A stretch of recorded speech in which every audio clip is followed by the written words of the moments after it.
Pixar did it again with the release of their 2017 film Coco. One of their best offerings to date, Coco tells the story of a young boy named Miguel who dreams of becoming a musician and helps his family heal from long-buried trauma along the way.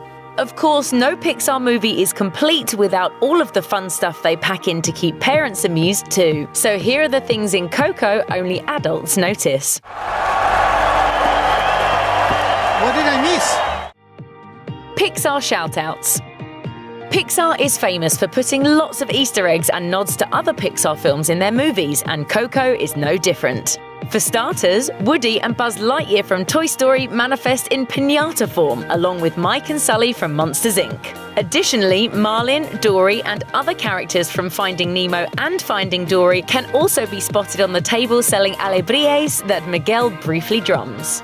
Sid's famous skull shirt from Toy Story is sported by the pouty synthesizer musician during the talent show, and Nemo himself graces the family ofrenda. And just like every Pixar movie, the Pizza Planet truck makes an appearance, only this time it's Pizza Planeta. Old school tech. In the land of the dead, citizens rely on walkie-talkies for quick local communication. Agents at the Department of Family Reunions use typewriters or old Apple computers from the 1980s and 1990s. The clerk has piles of papers, a rotary phone, and an adding machine on his desk. When Miguel implores Hector to help him meet Ernesto de la Cruz, he pulls him into a phone booth for privacy. Little kids might recognize some of the older technology, but adults are sure to feel a slight pang of nostalgia. Dante. Dante might be super silly, but there's more to him than it seems. He's not just a funny dog with a wagging tongue, he's Miguel's alebrije. In the world of Coco, that means he is his spirit guide and responsible for Miguel, which is an important mission for any creature. There's more to know about Dante that's not obvious to kids in the movie. For one, he's a Xolo Etquintli, or Xolo for short, which is an iconic hairless dog breed famous in Mexico. In Aztec mythology, Xolo dogs were sacred creatures who could move between both the land of the living and the land of the dead. Additionally, Dante's name could very well be a nod to Italian poet Dante Alighieri. Dante penned the famous Divine Comedy, one of the most famous works of fiction ever to revolve around a journey through the afterlife. It's just Dante. Never name a street dog. They'll follow you forever. Pour one out. One of the many emotional scenes in Coco is Hector's visit with Chicharron, a friend and neighbor of Hector's in the land of the dead. On the way there, Hector stops and grabs 2 shot glasses of tequila so he and Chicharron can share a drink. However, Chicharron's remains scatter into the breeze before they can imbibe together. In response, Hector drinks down his shot and places it upside down next to the untouched drink. That's a nod to a tradition in several cultures of pouring out alcohol for your deceased loved ones, honoring their memory. Frida Kahlo. Arguably the most famous Mexican artist of all time, Frida Kahlo and her work are celebrated in Coco.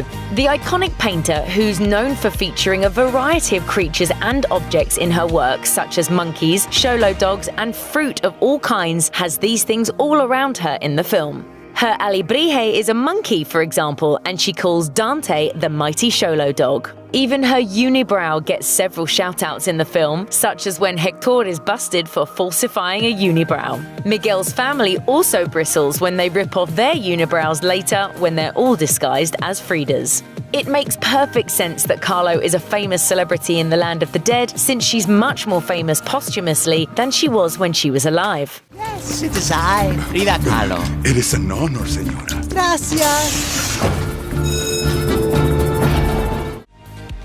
Fertile metaphors. Kahlo is also well known for depicting her face and body in her paintings and some of the complicated issues that come with being a woman. Pixar somehow figured out a way to reference multiple explicit paintings throughout her performance scene in Coco in a child-safe way, while also making sure adults watching would immediately see the nod. Tiny Frida Kahlos crawl out of a papaya and nurse on a cactus, both metaphors for female anatomy and both referencing specific paintings we can't exactly show here.